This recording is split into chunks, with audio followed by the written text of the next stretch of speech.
Meus queridos, a paz do Senhor para todos, mais uma vez. Presbítero Paulo aqui, para a glória de Deus. Deixa eu só colocar o nosso irmão José Marcos, José Edmilson aqui no silêncio. Não, isso, para não dar a microfonia, que está bem ruim o som. Mas vamos lá. Como os irmãos perceberam aí, nosso irmão José Edmilson, que é um dos professores aqui, que tem somado conosco constantemente na live dos bereanos, já está aqui conosco, tá? Mas, primeiramente, eu quero saudar todos com a paz do Senhor, dizer para vocês que vocês são muito bem-vindos para a glória de Deus. A gente já está com 2 anos aí com esse projeto da live dos bereanos, e o nome do Senhor tem sido glorificado, não só a nível do Brasil, mas mundial, para a glória de Deus. A live dos bereanos já alcançou mais de 6 países, e eu sou muito grato a Deus pelo que o Senhor tem feito, tá bom? Hoje a gente vai falar sobre traduções da Bíblia, então é um tema importante para todos os cristãos, tá? Então fica conosco. Se você quiser, pega uma caneta, um papel, vai anotando tudo, porque é muito bom, né? Até nós que somos professores, a gente gosta de aprender um tema novo para a gente pesquisar, estudar, tá bom? E isso não quer dizer que a gente é perfeito. A gente pode ter algum erro aqui, mas o nosso maior intento aqui é que o nome do Senhor seja glorificado e que você seja abençoado com o ensino, tá bom? Quem for chegando aí, me dá a paz do Senhor, para eu saber quem é. Nós vamos colocar seu comentário aqui. Se você quiser agregar alguma coisa também, que aqui nós temos pessoas aqui, homens estudiosos também aqui, que assistem o nosso canal, tá bom? É só você colocar um comentário que a gente vai mostrar para o público. Vamos, sem muitas delongas, tem muita coisa para a gente trabalhar aqui sobre as traduções da Bíblia, e eu já vou chamar o nosso querido irmão José Edmilson, em nome de Jesus. José Edmilson, agora sim, Pai do Senhor Jesus, seja bem-vindo na Escola de Teólogos. Amém. Glória a Deus. Na verdade, não é a Escola de Teólogos, esse aqui é o meu outro canal, o Presbítero Paulo César Oficial, e nós estamos na live dos bereanos. Eu queria que o senhor começasse a se apresentar, mas antes, eu vou fazer uma pequena oração. O Senhor tem me cobrado muito isso aqui, já tem muito tempo que a gente faz, e no começo eu fazia oração, e a gente vai desleixando. Então, o Senhor tem me cobrado uma oração muito rápida. Amém. Vamos orar. Senhor, meu Deus, nesta tarde maravilhosa, estamos diante da tua presença. Pai, que o seu nome venha a ser glorificado neste estudo, Deus. Continua, meu Pai, abençoando esse projeto, meu Pai, da live dos bereanos. Que essa live dos bereanos venha a ser uma live séria, Deus, cada dia mais. Pai, fala conosco. Nos direciona, meu Pai, nos seus propósitos. Coloca pessoas, meu Pai, sinceras para ouvir este estudo e ser edificado de fato, Deus. No nome de Jesus. Nos dê sabedoria da parte do Senhor. Amém. E graças a Deus. Agora sim, meu querido, por favor, faça suas apresentações. Fala do seu canal também. Fica à vontade. Ok, muito obrigado desde já pelo grande convite, né, de estar aqui novamente para contribuir. Eu sou o professor José Edmilson Júnior, eu administro o canal Teológico do YouTube, já estamos aí em 3.780 inscritos. Peço para que você entre, é só digitar Teológico, eu acredito que será o primeiro link que vai aparecer, um fundo branco, T, preto, grande, Teológico, ok? Então dê uma analisada lá no conteúdo. Se for interessante, se inscreva e compartilhe, ok? Então, estamos aí com esse canal. Estamos aí trabalhando também junto com o pastor Adelício, no setor 34 Pinheiros, da Assembleia de Deus, ministrando aulas de teologia, ok? E estamos também participando de alguns grupos, junto até com o nosso presbítero Paulo César, onde escrevemos livros, estamos aí para lançar alguns desses livros, debaixo da misericórdia de Deus, na obra, pregando, evangelizando, né, propagando o evangelho, esperando até o grande dia que o Senhor nos arrebatar. Amém? Sua vida. Tem quantos vídeos gravados lá no seu canal, meu querido? Já passou 2.100 vídeos já. Estão Pois disponíveis. irmão. É muito conteúdo mesmo, e de excelência, tá? Nosso irmão José Edmilson tem fazendo um trabalho excelente, que com certeza no reino dos céus vai ser recompensado. Glória a Deus por isso.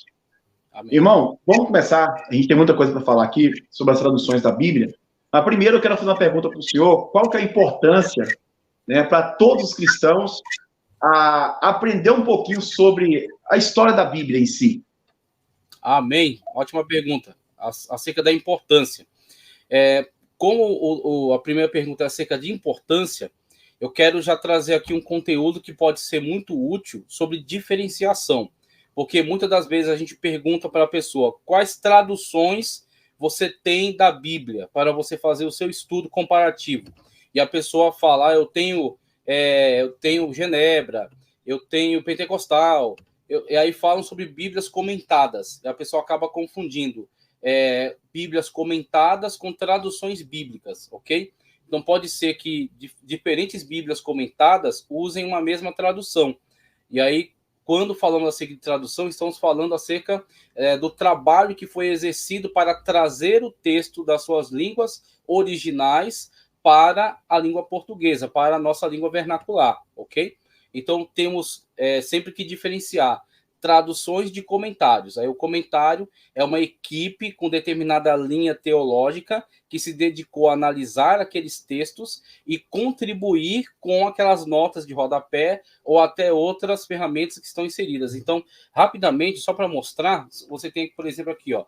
Isso aqui é uma King James de 1611, um trabalho extraordinário, né? Tanto o texto dela é fenomenal, quanto o comentário de Holman que está nela. Então, aqui temos o quê? Uma King James. A tradução é King James. O Holman é um acréscimo, que é um comentário teológico que está inserido nela, junto com outros recursos, como mapas e tudo mais. Então, aqui é uma tradução, aqui é outra tradução. Veja, NAA, Nova Almeida Atualizada, tá? Então, aqui você tem uma King James, aqui você tem uma King James, e aqui você tem uma NAA. São traduções diferentes, tá? Trabalhos diferentes de tradução. Aqui você tem alguns recursos ligados à equipe, né, que vai estar trabalhando aí, inserindo essas notas, né, de auxílio.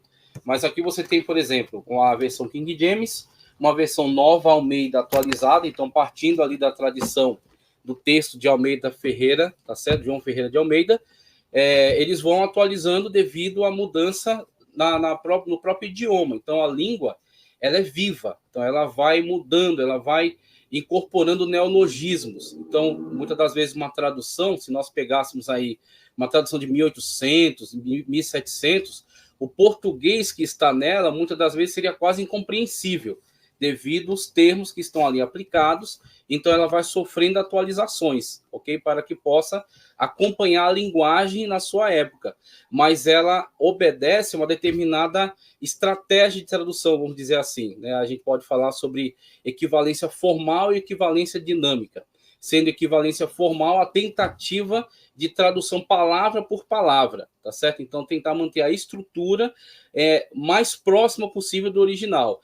Com isso, você não se preocupa tanto com que o texto seja fácil de entendimento para o leitor final, porque você está buscando mais se aproximar do texto na sua estrutura original. Então, você está proporcionando ao leitor final ter uma ideia de como é aquele texto mais aproximado da estrutura original.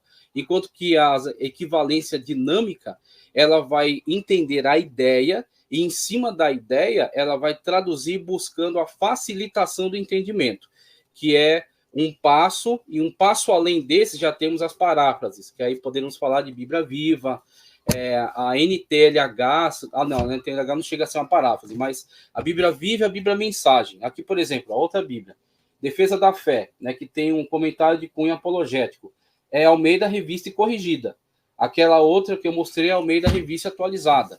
Então você tem a tradução, no caso, aqui é Almeida, ali também é Almeida. Aqui é Almeida Revista Corrigida, vai ter uma diferenciação, porque a atualizada já buscou se inteirar das mudanças linguísticas e incorporar isso no seu trabalho. Mas ambas estão dentro da chamada equivalência formal. Diferentemente, deixa eu só para terminar aqui, senão eu vou tomar a live todinha com isso. Diferente daqui, ó, temos a NVT, tá? NVT, uma Bíblia também que eu recomendo, é muito boa, muito... A leitura fácil, a leitura de fácil entendimento, só que cada uma tem um objetivo, porque a grande pergunta é, qual é a Bíblia mais próxima do original? Aí depende do que você quer. Uma NVT, ela está seguindo os originais, mas ela está se preocupando em tornar o texto fácil para a sua leitura, para a sua leitura final, como a NVI também. Eu tenho em mãos aqui, ó, a NVI, aqui, ó, Bíblia NVI. Tanto a NVT quanto a NVI, equivalência dinâmica. Então, o tradutor ele faz o esforço para entender a ideia, então ele preserva a ideia, mas não necessariamente a estrutura. Aí a ideia ele vai adaptar de uma forma textual mais fácil para o leitor, tá certo? Então temos aí somente essas amostras aqui, eu não sei também prolixo, né? Não sei também. Não, excelente. Tá? Fica à vontade. Começa a entender o que nossas Bíblias nos fornecem, para que a gente possa fazer uma boa biblioteca e fazer uma leitura comparativa. Tudo isso, a Bíblia numa linguagem, às vezes te favorece o entendimento, mas quando você agrega uma outra forma de estrutura textual, explica muita coisa do que aquilo que você não tinha conseguido entender na outra. Tudo isso fortalece o entendimento, né? Fazer a exegese e pregar de acordo com aquilo que a Bíblia está nos orientando. Ajuda demais. E graças a Deus que o nosso irmão, professor José Edmilson, tem uma biblioteca boa aí, né, para mostrar algumas Bíblias aí, literalmente. Isso é muito bom. Professor José Edmilson, me permita só a gente começar bem atrás, até para os irmãos entenderem um pouquinho. Aqui tem irmãos que estão começando agora na teologia, outros já são um pouquinho mais avançados, e a gente sabe muito bem o trabalho que os homens de Deus tiveram a escrever a Bíblia. Nós sabemos, dentro da própria bibliologia, né, da matéria da teologia, que pelo menos 40 autores, cerca de 40 autores, escreveu a palavra do Senhor, totalmente inspirada, né, totalmente sendo o próprio Deus o autor. Isso, o próprio Deus foi o autor. E nós sabemos que hoje a gente tem esses livros aqui com facilidade, né? Mas os homens de Deus, eles sofreram aí, até para escrever, né? E colocar num material que durasse ao menos um pouco de tempo. Por isso nós até perdemos os originais, porque começou aí no papiro, se não me foge a memória, né? Que era uma planta aquática.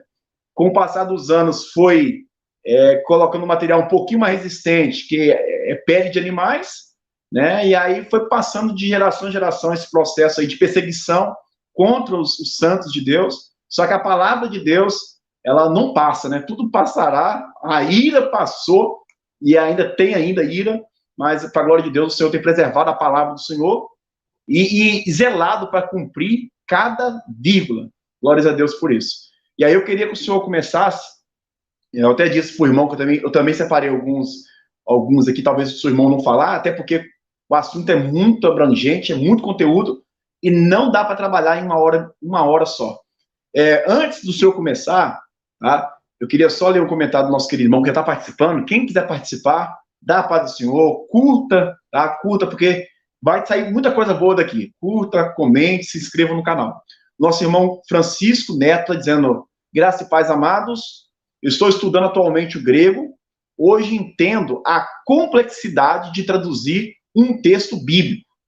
E respeito todos os tradutores, todos são confiáveis. Esse comentário do nosso irmão é muito bom, né? É muito interessante. Tem muitas pessoas que falam assim: qual que é a Bíblia melhor? E o nosso irmão José Edmilson, na introdução, ele já disse que depende do que você quer entender, né? E, de fato, tem homens de Deus que eu já vi a história, que tem bagagem, estuda os originais e resolveu, José Edmilson, por exemplo, escrever a Bíblia e colocar a sua visão teológica em alguns pontos, né? Colocar em nota de rodapé os comentários bíblicos que ele mesmo criou.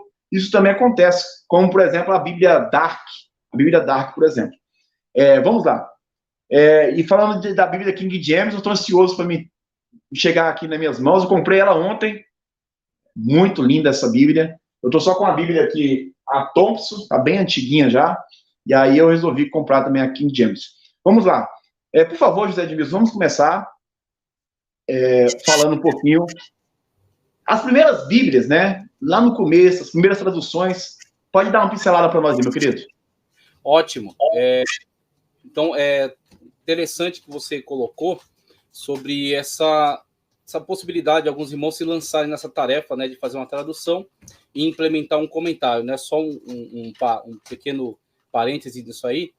É interessante observarmos sempre o respeito e a reverência, tá?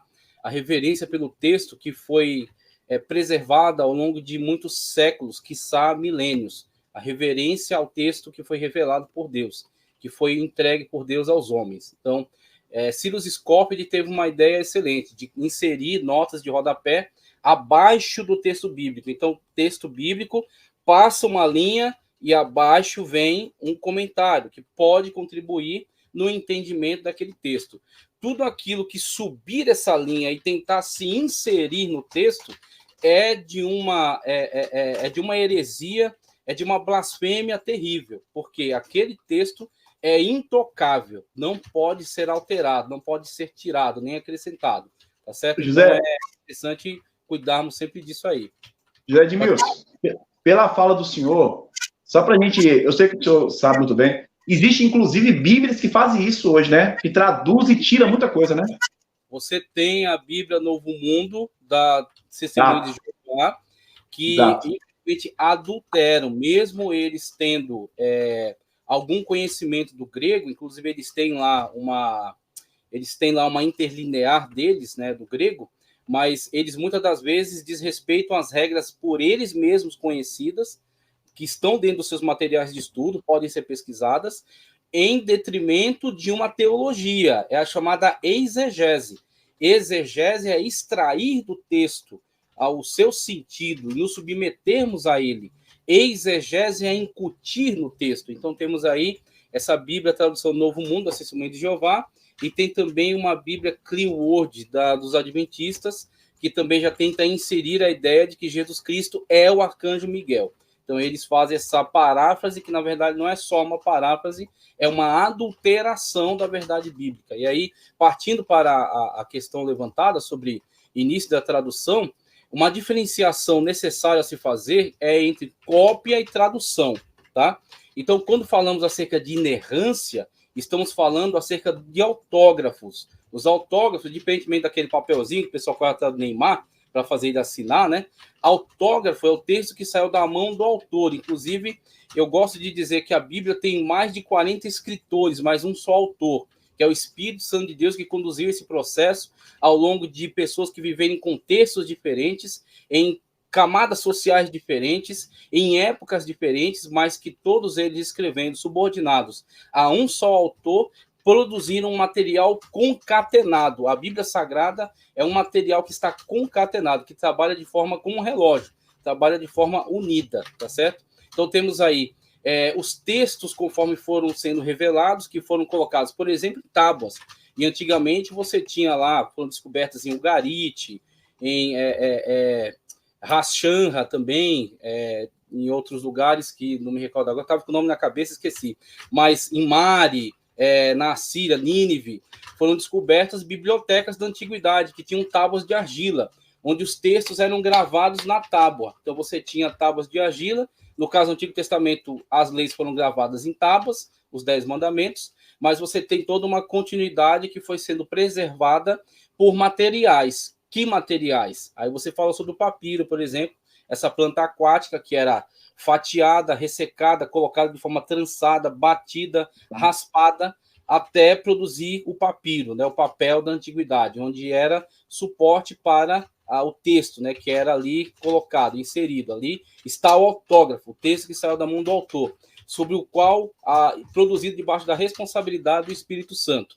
A esse texto foram sendo produzidas cópias, e é interessante que, ao estudar o processo de cópia dentro da tradição judaica, vemos toda a reverência, todo o respeito que os escribas tinham pelo trabalho que estavam executando. Por exemplo, o texto hebraico, se você pegar um texto hebraico dos mais antigos, tá? Você tem hoje as descobertas dos textos de Qumran, que recua os textos até mais de 100 anos antes de Cristo, 120, 130 anos antes de Cristo, com materiais que são comprovadamente dessa época, por causa do teste de carbono 14, tá? Então eles vão, analisam e descobrem que aquele material é de antes de Cristo. Os textos mais antigos que tinham eram do ano 1000, tá certo? Da tradição dos maçoretas, alguns do textos de Leningrado, de Alepo. Então tinha alguns textos antigos, mas não tão antigos, até que se descobriu ali perto do Mar Morto, as cavernas de Qumran, e os materiais que estavam ali guardados, que eram produção dos essênios, né? Então acredito que os essênios tenham produzido aquelas cópias, aqueles materiais. E os textos, se você observar, você tem uma ordem muito rígida nos textos, né? Em relação ao número de letras, ao número de linhas, espaço entre as letras, espaço entre as linhas, e a finalização do texto com não deixando nenhum espaço. A última letra é esticada até cobrir toda a página. Para quê? Para impedir qualquer tipo de adulteração, de inserção de qualquer outra ideia ali. Então, as cópias foram feitas com fidedignidade. Estamos falando sobre cópias. Pegar esse material, copiar mão para o outro, no papiro ou que seja depois nos pergaminhos, né? Onde você tinha pele de animal que era tratada, curtida, raspada, até você ter aquele material propício e mais durável, tá? Para você ter uma ideia, o animal que ia fornecer a pele para a produção do pergaminho, ele era criado de uma forma diferenciada. Ele não era criado junto com os outros animais, ele era puro, era santo desde da sua gestação, desde quando era dado à luz, ele estava ali e ele era criado à parte para depois ser extraído dele a pele para a produção do pergaminho, aonde a Torá seria ali copiada, tá? Então a cópia foi feita fidedignamente, tanto que existem provas arqueológicas para isso. Quando se comparou os pergaminhos de Qumran com os pergaminhos, por exemplo, da tradição dos Massoretas, que já é próximo do ano 1000 da era cristã, quando você tem o hebraico inserido daqueles sinais diacríticos, então fez uma comparação entre esse e aquele. Não se achou discrepâncias. Se eu não me engano, um pergaminho de Isaías que foi encontrado, que foi comparado, se eu não me engano, tinham 3 letras, que eram uma diferenciação entre uma e outra, talvez uma atualização devido a essa característica da língua ser viva. Então, não há discrepâncias. Quando as pessoas vêm falar, a Bíblia foi alterada, a Bíblia foi mexida, a Bíblia foi mudada, prove, não fique só com mimimi, com conversinha. Prove, mostre onde está a alteração, qual foi. Por exemplo, os textos do Novo Testamento, que é o que o pessoal mais cai em cima. O lapso temporal entre os autógrafos e as cópias mais antigas é o menor de todos. Não existe livro no mundo que tenha menor lapso temporal. Você tem, por exemplo, o pergaminho P52, P56, uma coisa assim, que remete ao ano 1 da era cristã. É quase que você sente ali o cheiro de João Apóstolo, que escreveu lá o autógrafo do seu livro. E você tem lá aquele pergaminho do século I da era cristã. Enquanto que o lapso temporal de Heródoto são 1000 anos, se eu não me engano. Aliás, são 100 anos, se eu não me engano. Outros têm 200, 500 anos de lapso temporal entre o texto que saiu da mão do autor e a cópia mais antiga. Então, o lapso temporal do Novo Testamento é o mais curto. Aí, lapso temporal muito curto. Número de cópias abundantes do Novo Testamento. No Antigo Testamento, um tanto menos, mais antigos. Mas no Novo Testamento, abundante. Eu não vou achar agora, mas o livro Evidências que exigem um veredito. Evidências que exigem um veredito. Leia esse livro. Ele tem lá todo o material onde vai discorrer sobre toda esta ciência investigativa dos manuscritos e vai mostrar a grandiosidade que é as cópias da Sagrada Escritura. Então, dentro desse contexto, cópia. Agora, passando para a tradução. A tradução já é uma outra problemática. Por quê? Você está extraindo a ideia que está dentro de uma estrutura linguística e você está comunicando ela para outra língua. Eu gosto muito de uma aula que eu vi do Nicodemos, Augusto Nicodemos, onde ele fala, olha, se você tentar obedecer uma tradução de forma completamente literal, você não vai conseguir comunicar a ideia. Por quê? Dentro daquela cultura, existem certos termos ligados àquela cosmovisão, aquela visão de mundo, que não são desse. Então, por exemplo, ele fala de um texto onde Paulo fala para amar uns aos outros com amor entranhável. E aí o Augusto diz, olha, no original é splagna. Esse splagna é tripas. Então, os gregos tinham dentro do seu contexto cultural esta afirmação que era muito clara para eles, amai uns aos outros com as vossas tripas. Talvez porque a pessoa, quando sente uma grande emoção, mexe com o estômago, né? Então, a pessoa tem lá um desarranjo. Então, eles acreditavam que as emoções estão ligadas às tripas. Se você fosse traduzir literalmente, sem nenhum tipo de trabalho em cima disso, você traduziria amai uns aos outros com as vossas tripas. Só que o que isso comunicaria em português? Essa que é a questão. Não adianta você ser hiperliteral e não comunicar o sentido da ideia. Aquilo que o autor original estava querendo dizer e aquilo que eu consigo entender dentro da minha língua, dentro da minha cultura. Então, por isso que toda tradução também é uma interpretação. E aí, a tradução, ao se realizar, ela será uma interpretação daquele que está traduzindo. Por isso que aí há margem para algum equívoco. Por isso que há necessidade de renovar as traduções, a necessidade de diferentes traduções, e você fazer a comparação entre elas, porque aquela pessoa, dentro do seu contexto, dentro do seu cabedal de cultura, ela entendeu daquela maneira. Mas pode ser que outra pessoa tenha mais recursos e consiga, então, resolver alguns problemas de tradução. Há problemas na tradução, não nas cópias, não no original, não no autógrafo, ok? Você pega, por exemplo, o Targum, que foi feito já na época de Esdras, né? Quando Esdras fazia a leitura do texto em hebraico, o povo havia voltado do cativeiro na Babilônia, estava agora adaptado ao aramaico, que era a língua comum do lugar, então as pessoas cresceram ali, ouvindo aquela língua, se adaptaram a ela, retornaram. Esdras puxa lá, né, a Tanar em hebraico, vai proceder à leitura dela na praça. E aí o povo, diante daquela leitura em hebraico, se vê aflito. Por quê? Não entende mais a sua língua original. Há um distanciamento cultural. Quem é que vai fazer a ponte? Os sacerdotes da época, que vão fazer o quê? A paráfrase. Eles vão ouvindo em hebraico e traduzindo para o aramaico. E além de traduzir, ainda explica. Aí nascem os chamados Targum, que são um tipo de... É uma antiga tradução, tá certo? Mas conta-se mesmo como tradução, de fato, a Septuaginta. A Septuaginta, que já é aí do período interbíblico, entre 200 e 300 a.C., quando a comunidade judaica que estava no Egito sentiu necessidade de ter o texto na sua língua, a sua língua era o grego, devido ao contexto em que eles estavam, não falavam tanto mais o hebraico, e então encomendaram essa tradução. Existe até uma narrativa aí de um tal de Aristeias, fala sobre 72 anciãos e tudo mais. Então, é uma versão, né, acerca disso. 72 anciãos traduzindo em 72 dias a Bíblia do hebraico para o grego, tá certo? Então, nasce a Septuaginta. A Septuaginta será de muita estima dos judeus, até que ela começa a ser usada pelos cristãos. Aí, quando os cristãos começam a usar largamente a Septuaginta, devido a eles estarem inseridos no mundo grego, aí os judeus começam a colocar ela de lado e retornar, né, aos textos mais antigos, né, aos textos que, de fato, estavam preservando ainda o hebraico. Mas a Septuaginta é, de fato, uma tradução, quando o texto sai de uma língua vernacular do hebraico e atravessa essa barreira e vai agora se apresentar em outra língua. E a tradução, ela acaba também requerendo uma interpretação. Entender o que ele quer dizer naquela cultura e passar para outra cultura com outras formas de linguagem, estrutura gramatical, sintática, morfológica e principalmente a questão da cosmovisão dentro daquela outra cultura, tá certo? E é os problemas que os tradutores têm hoje. Por isso que quando uma pessoa bate muito em teólogo, ela não pode esquecer que ela tem uma Bíblia na mão.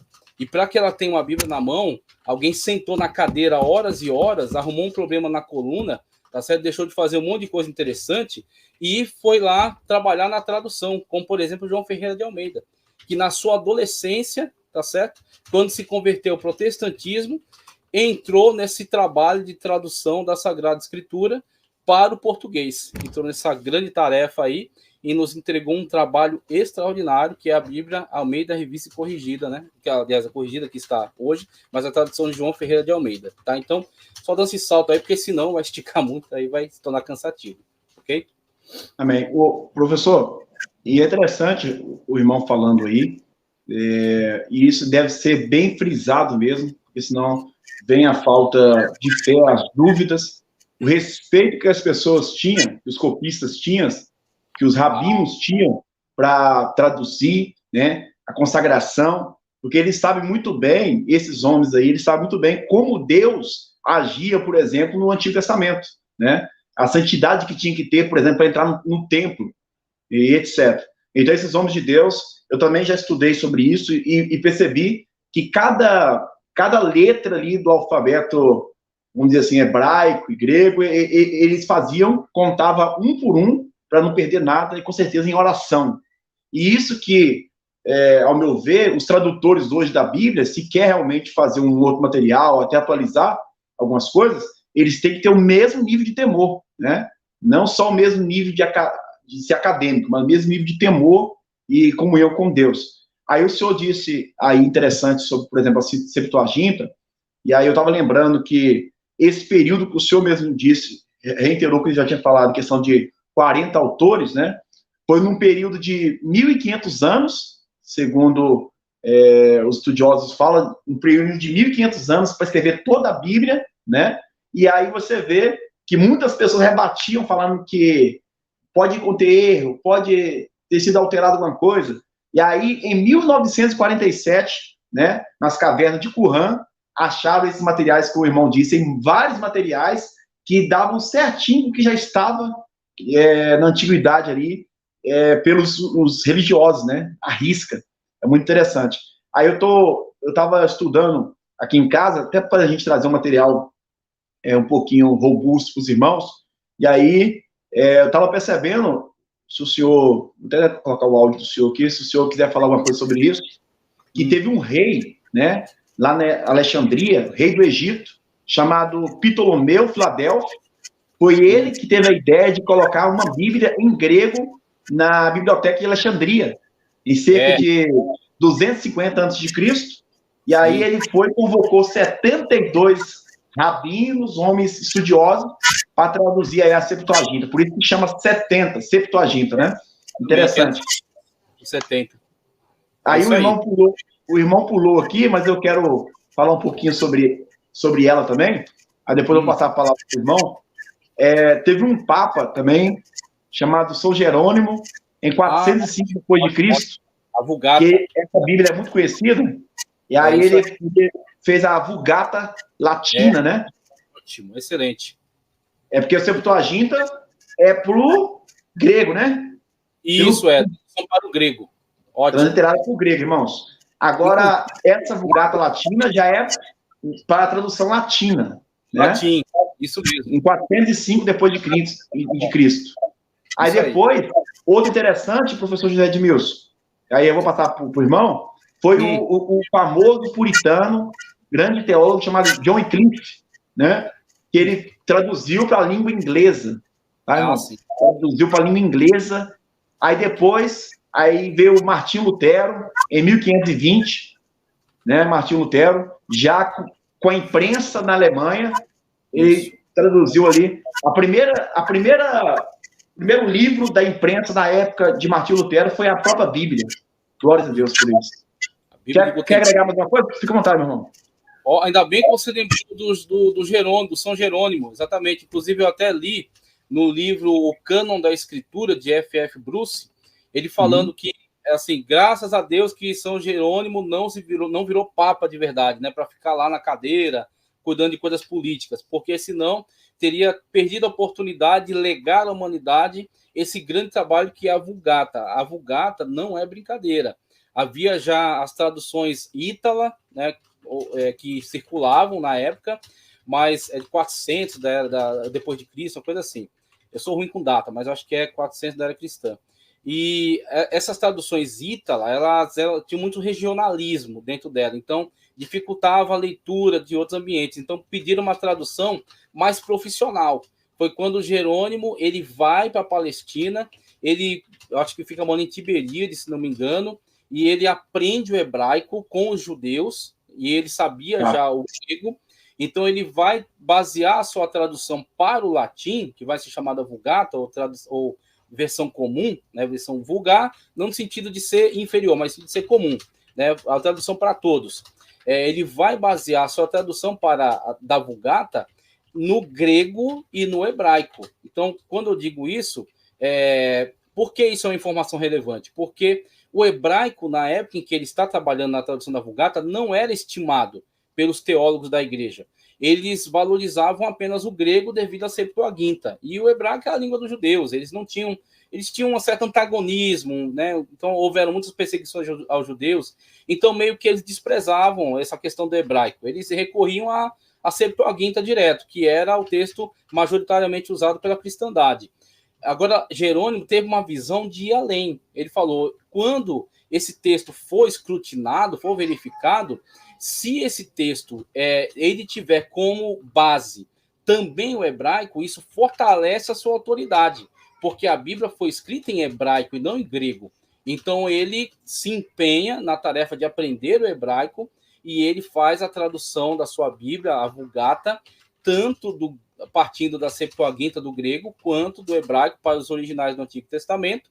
Tá? E o Novo Testamento, o grego é tranquilo, porque é a língua base já para os textos. E é interessante que o Jerônimo, na Vulgata, ele deixa muito claro o que é texto, o que é texto reconhecidamente canônico, inclusive pelos judeus, e o que eram apócrifos, o que depois foram chamados de deuterocanônicos, ou canonizados posteriormente, né? O que foi canonizado lá no Concílio de Trento, né? O concílio contra a reforma, né?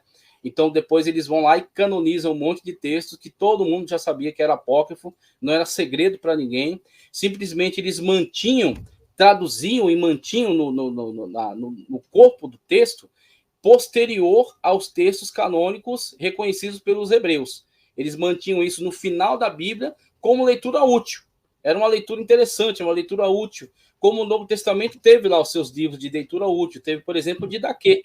O Didaquê, até hoje, é um livro muito interessante. É um livro que mostra para você uma janela sobre o que era a igreja do primeiro século. É muito interessante o Didaquê. E outro livro é o Pastor de Hermas, que também, só que ele é um tanto mais místico, mas são livros que eram leituras úteis para os cristãos da época. Mas eles sabiam diferenciar o que era texto canônico e o que era texto apócrifo. Tá certo? Um texto apócrifo que era interessante. Eles mantinham ali como uma leitura interessante.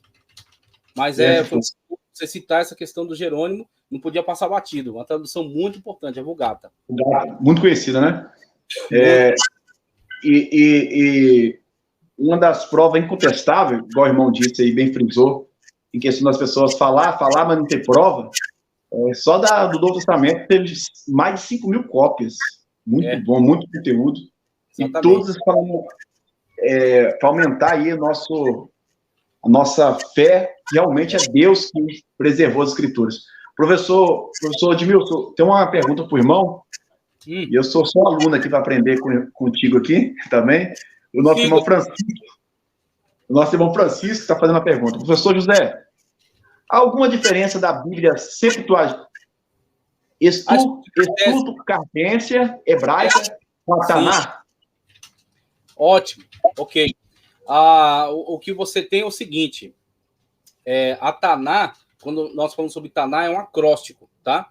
Então, Taná é o acróstico de Torá, Nevirim e Ketuvim, tá? Então, Torá são os 5 primeiros livros de Moisés, Nevirim são profetas anteriores e posteriores, o que a gente chama de histórico, a gente chama de profetas. E outra coisa, o que a gente chama de 1º e 2º Samuel, 1º e 2º Reis, eles juntam.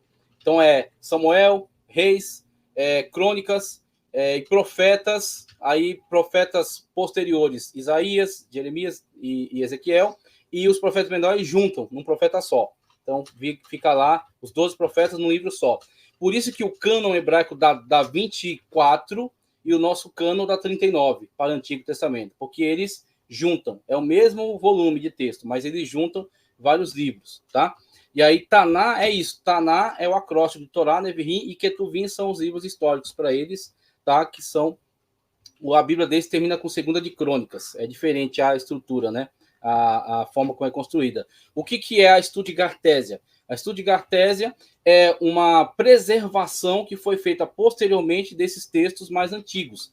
Então, eles tinham lá alguns manuscritos que chegaram até eles, por exemplo, manuscrito de Alepo, manuscrito de Leningrado, que já eram a tradição que vinha da inserção dos diacríticos. Então, tinha passado pelos maçoretas. Os maçoretas já tinham trabalhado ali e colocado sinais diacríticos, que funcionam como vogal, né? Então, é mais ou menos uma vogal, que aí sinaliza. O que é interessante, veja, o diacrítico, sinal diacrítico, a diferença entre isso e uma vogal. Uma vogal, ela é inserida entre uma consoante e outra, né? Você vê, a vogal é inserida entre uma consoante e outra. O diacrítico, ele não entra no meio das consoantes, ele entra em cima e embaixo, para deixar intacto aquela estrutura consonantal, tá certo? Entre uma letra junto da outra. Então, a Stuttgartésia, o que ela faz? Ela é uma das preservações de textos da Taná, tá? Então, não há um conflito entre uma coisa e outra. Taná é a Bíblia. Stuttgartésia é esta Bíblia hebraica dentro daquela preservação textual. tá certo? Que foi feito ali no contexto ali da Alemanha. Então, tem o contexto da Alemanha, onde judeus lá trabalharam, teve o contexto da Rússia, teve o contexto ali da Palestina, da Babilônia, em vários lugares os textos hebraicos estão sendo preservados, tá? Eu parei, José de Meus, lá no 1520, Martinho Lutero, né? Sim, das traduções vernaculares aí, né, da época da Reforma. Exato. Aí agora, a gente poderia falar de qual outra, assim, subindo, assim, para os nossos dias.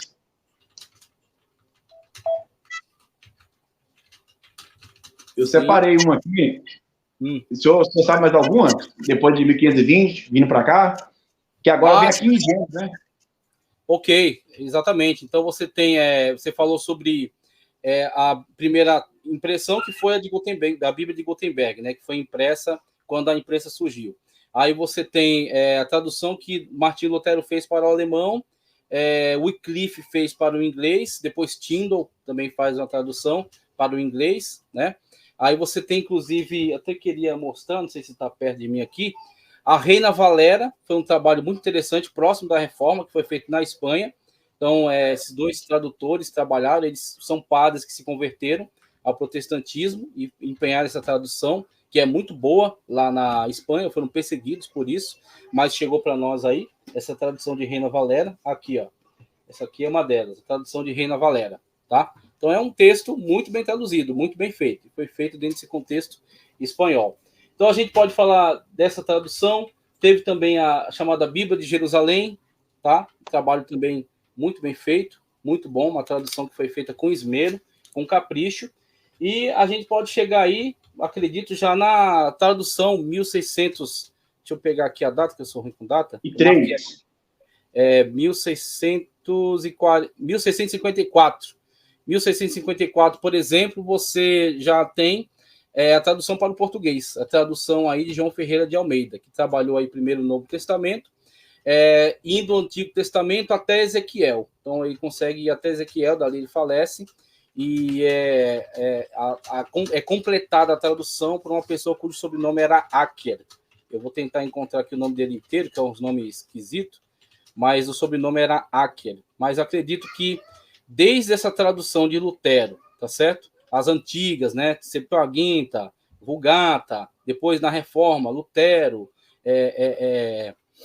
Wycliffe, Tyndall, tá certo? Acredito que a de João Ferreira de Almeida é fundamental, é importantíssima. É uma tradução muito bem feita, com muito esmero, e que é muito famosa, né? Porque o texto dela, de fato, segue aqueles princípios do respeito ao texto original, buscar se aproximar da estrutura do texto original, fornecer para você um texto que te aproxime, né, do original, que tenha, de fato, esse nível de comprometimento, esse nível de fidelidade. Então, João Ferreira de Almeida, quando se converteu do catolicismo para a Igreja Reformada holandesa, onde ele onde ele trabalhava nas Índias Orientais, tá certo?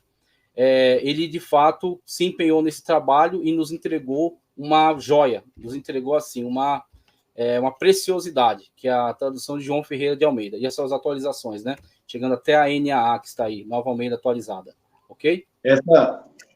Antes da gente entrar nessas bem mais conhecidas agora, só a título de curiosidade, como o irmão já até falou e também mostrou, no caso da King James, a Septuaginta, ela foi feita por cerca de 72 eruditos, né, rabinos.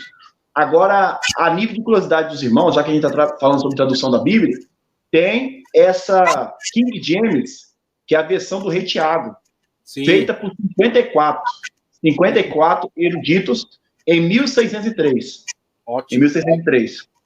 Só para nível de curiosidade dos irmãos aí.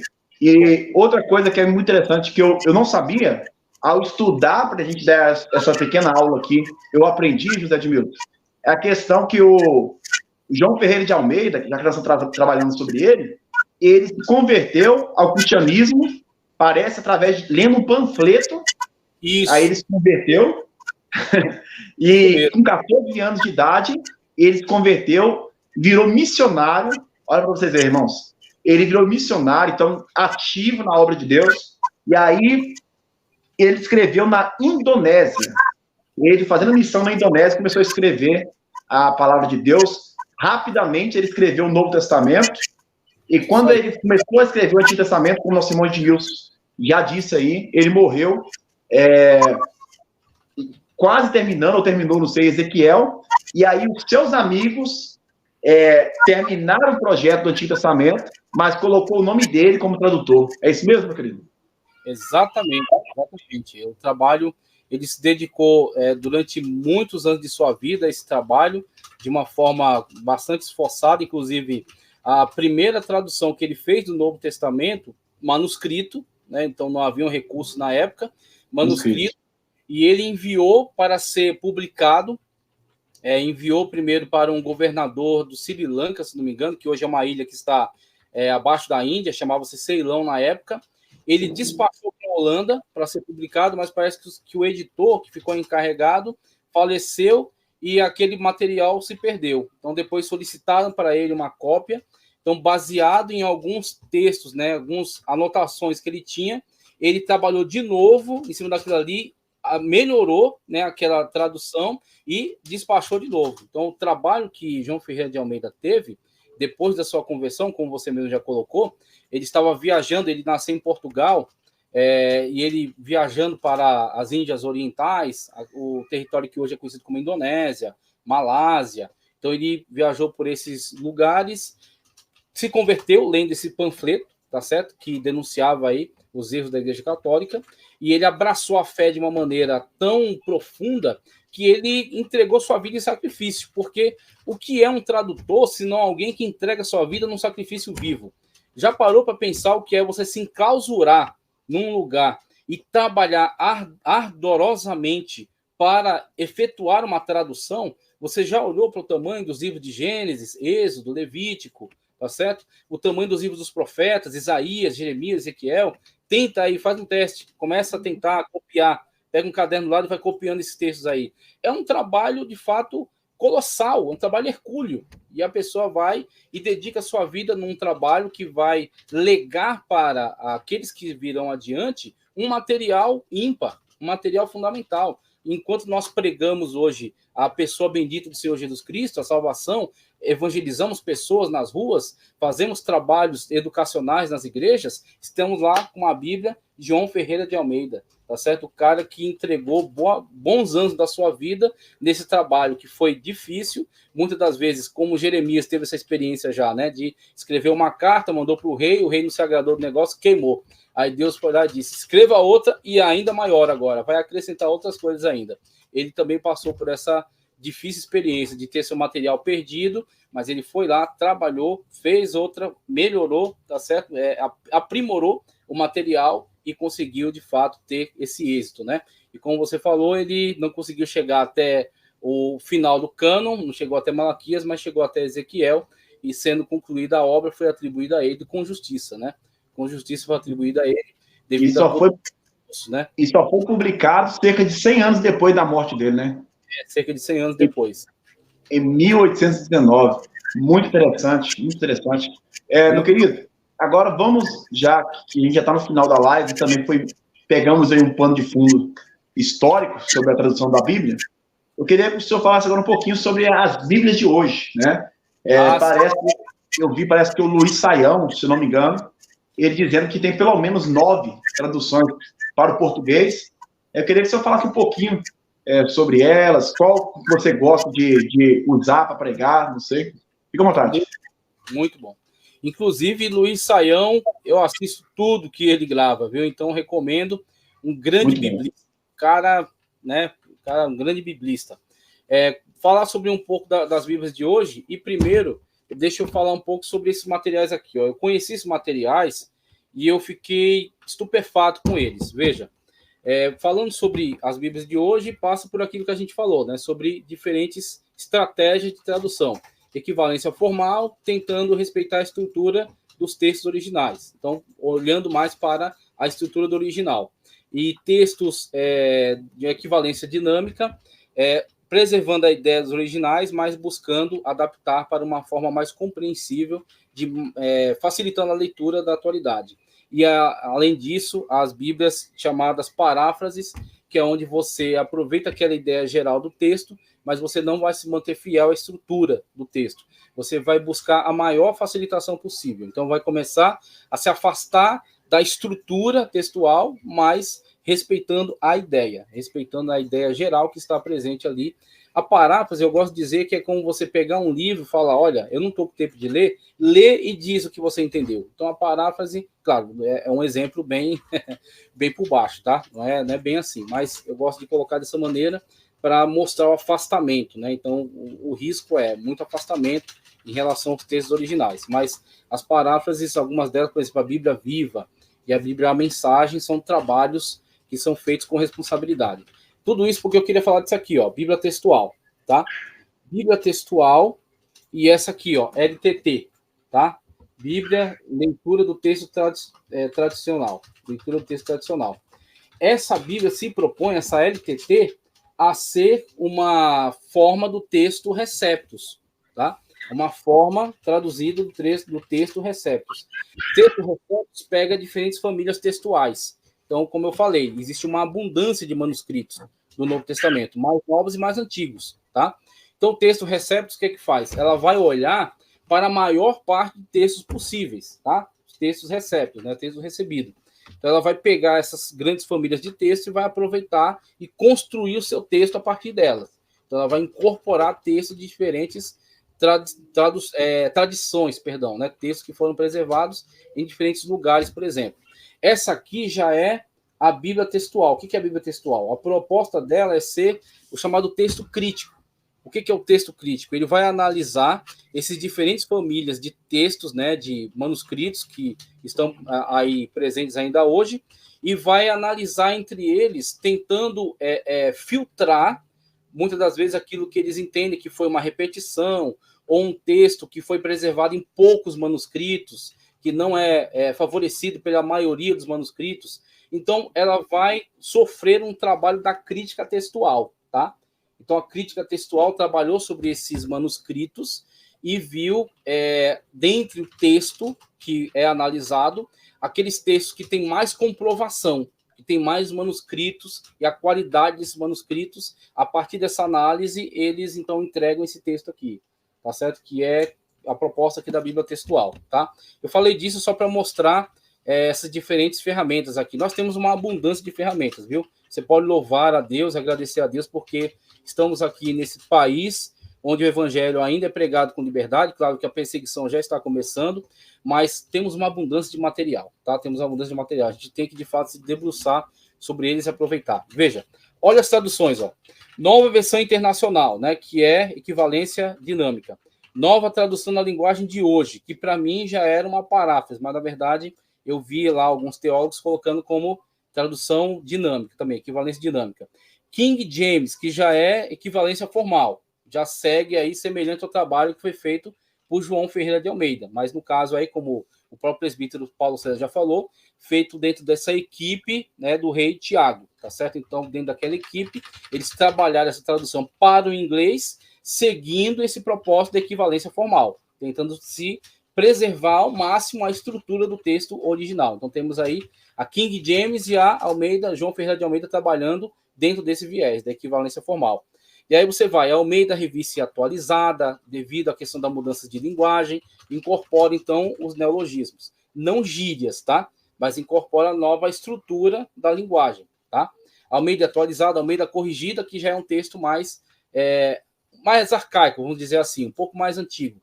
E, na verdade, por mais que o texto da Almeida Revista corrigida às vezes seja um tanto mais difícil de leitura, ser vozadado, por exemplo, nessas formas textuais, ou certas palavras, né, que não são mais do nosso contexto, mesmo assim, ela é a preferida, né? Tinha uma pergunta aí sobre a Bíblia preferida.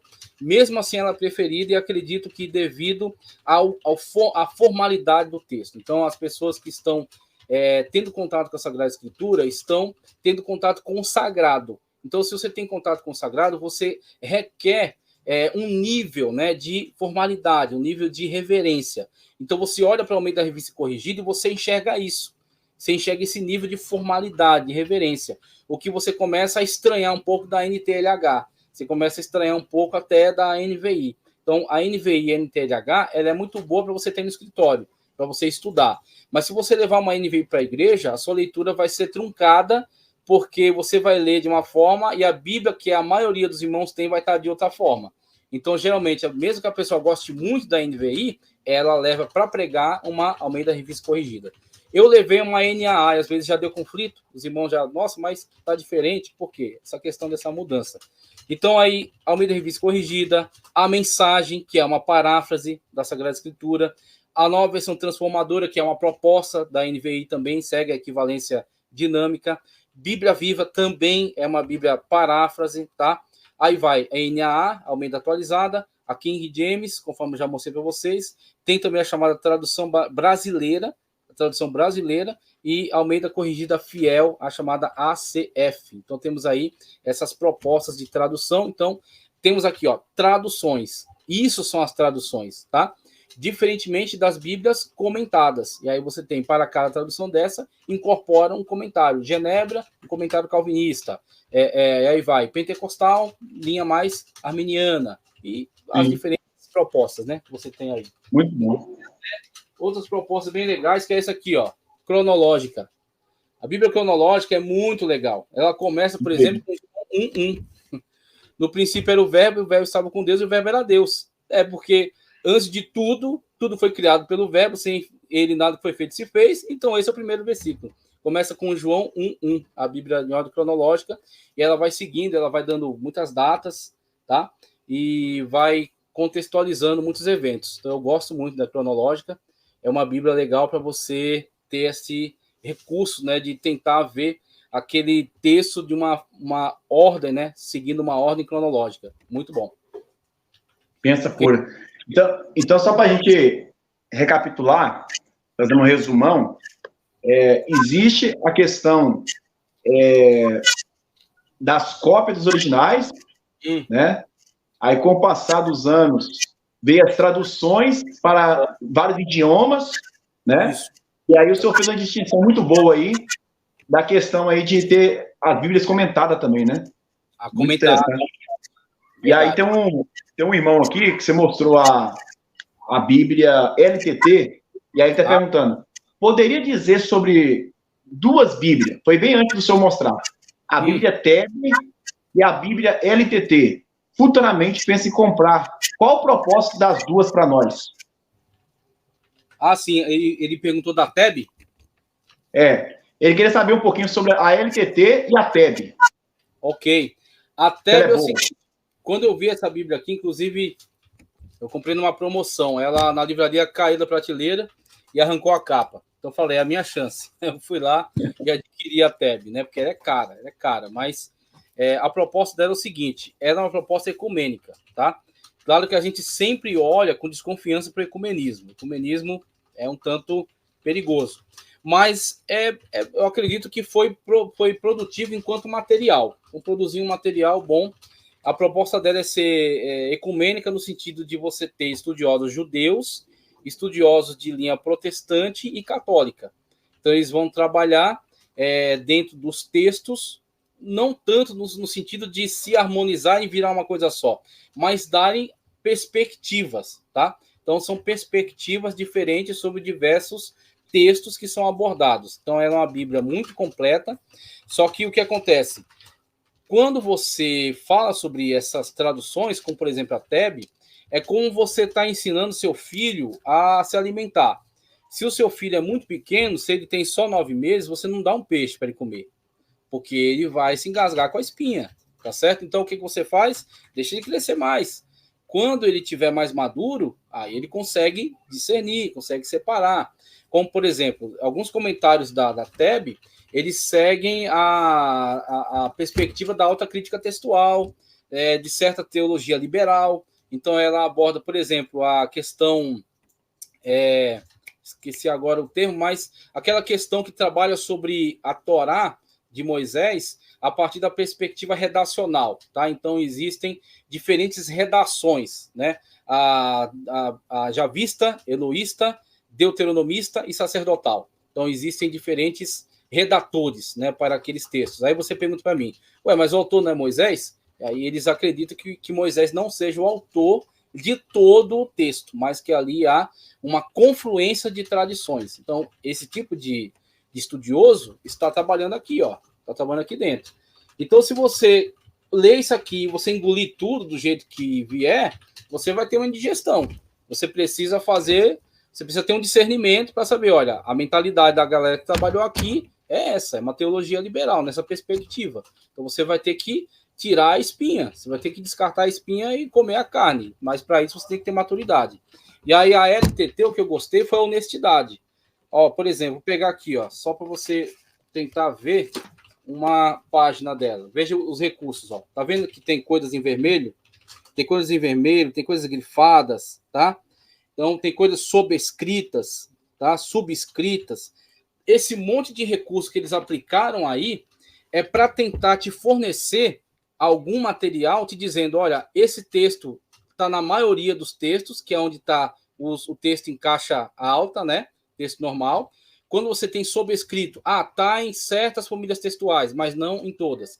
Subscrito, e por aí vai. Ele vai aplicando vários recursos dentro do texto editado para te fornecer essa possibilidade de falar, olha, dentro desse texto bíblico aqui, todo o texto, você vai ter alguns textos que todos os manuscritos falam desse texto, alguns textos que muitos manuscritos falam e outros textos que poucos manuscritos falam sobre ele. Mas a texto Receptus abraça todo mundo e tenta casar, tenta, né, concatenar todos eles e apresentar para você o texto mais abrangente possível. Essa é a proposta da texto Receptus. E essa Bíblia aqui, quando eu vi, eu fiquei encantado. Falei, nossa, os caras tiveram esse trabalho de aplicar esses recursos para tentar me fornecer essa possibilidade de análise. Eu amei, eu gostei muito, amei muito. Professor José Edmilson, para a gente encerrar a live, já passou as horas aí, para a gente encerrar, tem uma pergunta de um irmão, o Neomar Barbosa. Neomar, o meu mestre. Aí a gente encerra com essa pergunta em nome de Jesus. Ele diz assim, professor Edmilson, meu amigo, não existe mesmo manuscrito, autógrafos da mão dos escritores?